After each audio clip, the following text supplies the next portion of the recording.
নমস্কাৰ। আজি 11 আগষ্ট। অসমৰ লগতে ভাৰতৰ বিভিন্ন প্ৰান্তৰ পৰা ৰাতিপুৱাৰ কেইবাটাও খবৰ আহি পৰিছে। এই মুহূৰ্তত জনাইছো এটা ব্ৰেকিং নিউজ। ভাৰত চৰকাৰক বাংলাদেশৰ বিভিন্ন দল সংগঠনৰ দাবী, শীঘ্ৰেই গ্ৰেপ্তাৰ কৰক শ্বেখ হাছিনা আৰু ভগ্নীক। এতিয়াও চাম কটা নাই বাংলাদেশৰ হিংসাত জৰ্জৰ পৰিস্থিতি। অশান্ত হৈয়ে আছে চুবুৰীয়া দেশত। বাংলাদেশৰ শেহতীয়া এই পৰিস্থিতিৰ মাজতে শ্বেখ হাছিনাই 5 আগষ্টত ভাৰতত লৈছিল সাময়িক আশ্ৰয়। বাংলাদেশৰ প্ৰাক্তন প্ৰধানমন্ত্ৰীগৰাকীক নতুন দিল্লীয়ে আশ্ৰয় দিয়াক লৈ নাৰাজ বাংলাদেশৰ বহু দল সংগঠন।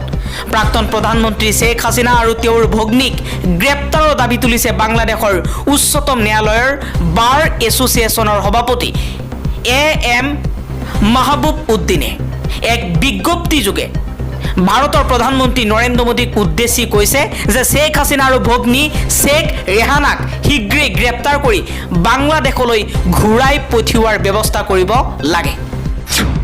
এতিয়াও শান্ত হোৱা নাই বাংলাদেশৰ পৰিস্থিতি। গোলকগঞ্জত সেনাবাহিনীৰ গাড়ীত অগ্নিসংযোগ কৰিছে শ্বেখ হাছিনাৰ দলৰ নেতা কৰ্মীয়ে।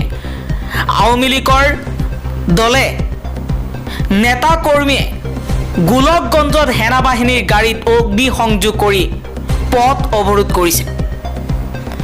এই মুহূৰ্তত দেখুৱাইছোঁ শ্বেখ হাছিনাৰ পুত্ৰই সকলো দলৰ নেতাকৰ্মীসকলক ৰাস্তাত ওলাই আহিবলৈ আহ্বান জনাইছিল আৰু তাৰ পাছতেই আওয়ামী লীগৰ কিছুমান নেতাকৰ্মী ৰাস্তা অৱৰোধ কৰি সেনাবাহিনীৰ গাড়ী ভস্মীভূত কৰিছে।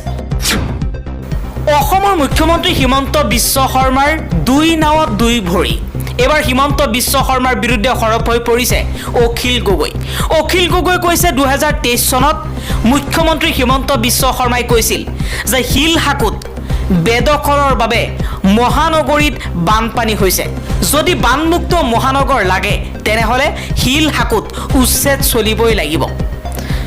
2024 চনত মুখ্যমন্ত্ৰী হিমন্ত বিশ্ব শৰ্মাই কৈছে মেঘালয়ৰ USTMৰ বাবে গুৱাহাটী মহানগৰীত বানপানী হৈছে। যদি USTMৰ বাবে বানপানী হৈছে তেনেহ'লে শিলহাকুত উচ্ছেদ কিয়? এইবাৰ এই প্ৰশ্ন কৰিছে অখিল গগৈয়ে। অখিল গগৈয়ে কৈছে হিমন্ত বিশ্ব শৰ্মা মানসিকভাৱে ভাঙি পৰিছে, গতিকে তেওঁক মেণ্টেল হস্পিটেলত চিকিৎসা কৰোৱাৰ প্ৰয়োজন। ৰাজ্যত বন্ধ কৰা হৈছে 6000 চৰকাৰী স্কুল। কিন্তু কিয় বন্ধ কৰিলে হিমন্ত বিশ্ব শৰ্মাৰ চৰকাৰে 6000 চৰকাৰী স্কুল? চৰকাৰী স্কুলক চিতাত তুলি ব্যক্তিগত স্কুলৰ দায়িত্বত অসম চৰকাৰ। এবাৰ ব্যক্তিগত বিদ্যালয়ত ধন খৰচ কৰিব ৰাজ্য চৰকাৰে। ব্যক্তিগত স্কুলত মুনাফাৰ বাবেই এই সিদ্ধান্ত নেকি অসম চৰকাৰৰ? গুৱাহাটী মহানগৰত বানপানীৰ বাবে হিমন্ত বিশ্ব শৰ্মাই জগৰীয়া কৰিছে USTMক। USTMৰ বাবে গুৱাহাটীত বান সমস্যা বৃদ্ধি হৈছে বুলি মুখ্যমন্ত্ৰী হিমন্ত বিশ্ব শৰ্মাৰ অভিযোগৰ এইবাৰ প্ৰত্যুত্তৰ দিছে শিক্ষানুষ্ঠানখনে। USTMে 5টা বৃহৎ ৰিজাৰ্ভাৰত বৰষুণৰ পানী সংগ্ৰহ কৰে আৰু হিমন্ত বিশ্ব শৰ্মাই কৈছে যে USTMৰ বাবে অসমত আৰু লগতে বিশেষকৈ গুৱাহাটী মহানগৰখনত বানপানীৰ সৃষ্টি হৈছে। আৰু USTMৰ কৰ্তৃপক্ষৰ ফালৰ পৰা কোৱা হৈছে যে আমি পানী সংৰক্ষণহে কৰোঁ। 5টা বৃহৎ ৰিজাৰ্ভাৰত আমি পানী সংৰক্ষণ কৰোঁ। USTMৰ ফালৰ পৰা কোৱা হৈছে যে হিমন্ত বিশ্ব শৰ্মাই এইবিলাক সম্পূৰ্ণ মিছা কথা কৈ 2026 চনৰ নিৰ্বাচন পাৰ কৰিব বিচাৰিছে। মুকেশ আম্বানীৰ ব্যৱসায়ৰ মূল্য দেশৰ GDPৰ 10% আৰু গৌতম আদানীৰ ব্যৱসায়ৰ মূল্য দেশৰ GDPৰ 6%।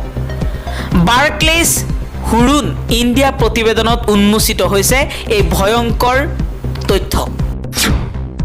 বাংলাদেশৰ উচ্চতম ন্যায়ালয়ৰ ন্যায়াধীশে পদত্যাগ কৰাৰ পাছত দেশৰ 25তম প্ৰধান বিচাৰপতি হিচাপে শপত লৈছে সৈয়দ ৰেফাত আহমেদ।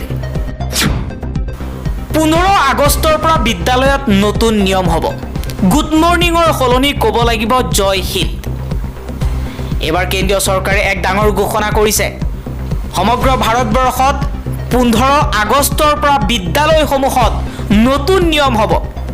আমি সকলোৱে জানো ৰাতিপুৱা গুড মৰ্নিং কোৱা হয়, কিন্তু এতিয়া গুড মৰ্নিঙৰ সলনি ক'ব লাগিব ছাত্ৰ ছাত্ৰীসকলে জয় হিন্দ।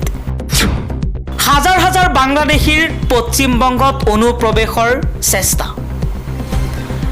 গণ অভ্যুত্থানৰ পাছতো বাংলাদেশৰ পৰিস্থিতি স্বাভাৱিক হোৱা নাই। বাংলাদেশত সংখ্যালঘুৰ ওপৰত অহৰহ আক্ৰমণ চলি আছে, যাৰ বাবেই বহু লোকে ভাৰতৰ সীমান্তত প্ৰৱেশৰ চেষ্টা চলাইছে। এই সন্দৰ্ভত BSFকো সতৰ্ক কৰি দিয়া হৈছে। ইফালে পশ্চিমবংগৰ কোচবিহাৰ জিলাত বাংলাদেশ সীমান্তৰ পৰা ভাৰতত প্ৰৱেশৰ চেষ্টা কৰা লোকৰ প্ৰচেষ্টাক শুকুৰবাৰে বিফল কৰিছে সীমান্ত সুৰক্ষা বাহিনী। BSFে প্ৰেছ বিজ্ঞপ্তিযোগে কৈছে, ভাৰতৰ আশ্ৰয় বিচাৰি সীমান্তত উপস্থিত হৈছিল প্ৰায় 1000তকৈও অধিক লোক, যাৰ অধিকাংশই হিন্দু। এই বিষয়ত BSFে ততাতৈয়াকৈ সীমান্তৰক্ষী বাংলাদেশক অৱগত কৰে, যাতে এই লোকসকলক উভতাই পঠিয়াব পৰা যায়। এই আটাইকেইজন লোক বাংলাদেশৰ লালমনি হাট জিলাৰ সীমান্তৰ পৰা 400 মিটাৰ দূৰত্বত সমবেত হৈছিল।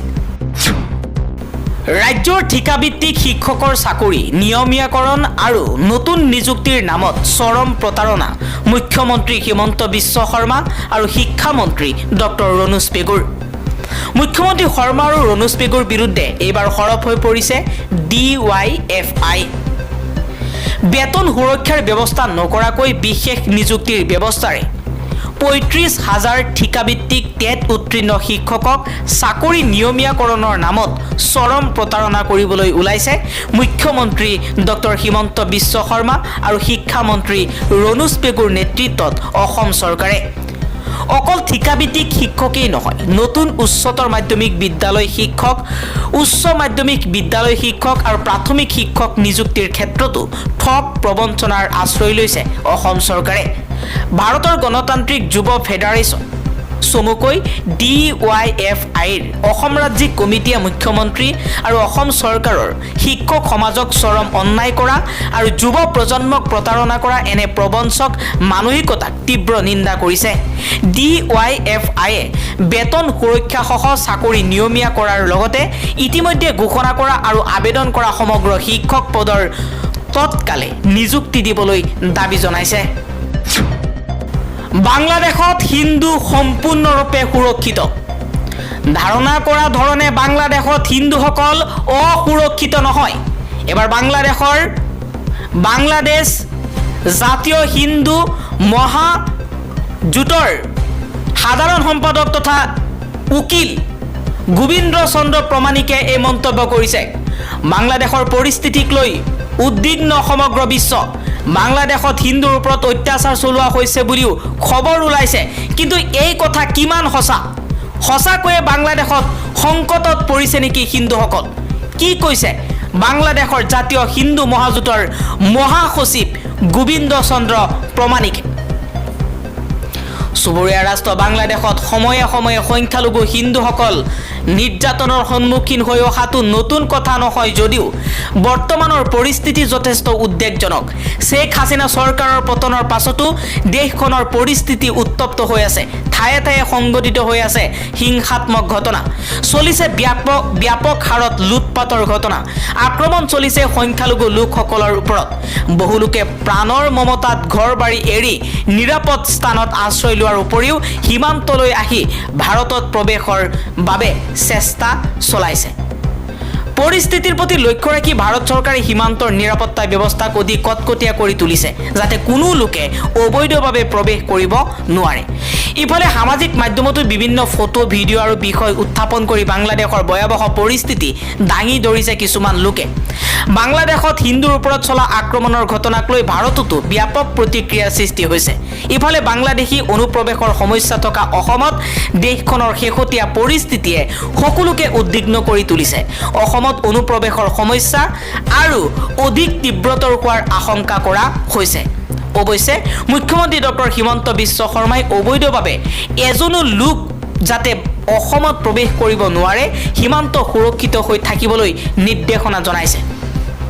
ইফালে বৰ্তমান সময়ৰ বাংলাদেশৰ পৰিস্থিতিক লৈ মন্তব্য কৰিছে বাংলাদেশৰ হিন্দু মহাজোঁটৰ মহাসচিবে গোবিন্দ চন্দ্ৰ প্ৰমাণিকে কৈছে শেখ হাছিনাৰ পদত্যাগৰ পিছত বাংলাদেশৰ হিন্দু সমাজে ভাবিছিল যে তেওঁলোকৰ ওপৰত আক্ৰমণ লুটপাট অগ্নিসংযোগৰ ঘটনা সংঘটিত হ'ব কিন্তু হিন্দুসকলৰ ঘৰত যাতে কোনো আক্ৰমণ বা লুটপাট নহয় তথা মন্দিৰত যাতে পহৰা দিয়া হয় সেই সন্দৰ্ভত জামাত-ই-ইছলামী আৰু বিএনপিৰ নেতাসকলে তেওঁলোকৰ সকলো নেতা কৰ্মীক নিৰ্দেশনা দিছে তাৰ পৰিপ্ৰেক্ষিতত হিন্দুৰ মন্দিৰ আৰু আৱাসিক এলেকাত পহৰাৰ ব্যৱস্থা কৰা হৈছে আৰু এতিয়া কোনো লোকৰ ওপৰত আক্ৰমণ কৰা হোৱা নাই কিন্তু অসমৰ ভাৰতৰ কিছুমান সংবাদ মাধ্যমে ভুৱা প্ৰচাৰ চলোৱাৰ অভিযোগ উত্থাপন কৰিছে বাংলাদেশৰ হিন্দু মহাজোঁটৰ মহাসচিব গোবিন্দ চন্দ্ৰ প্ৰমাণিকে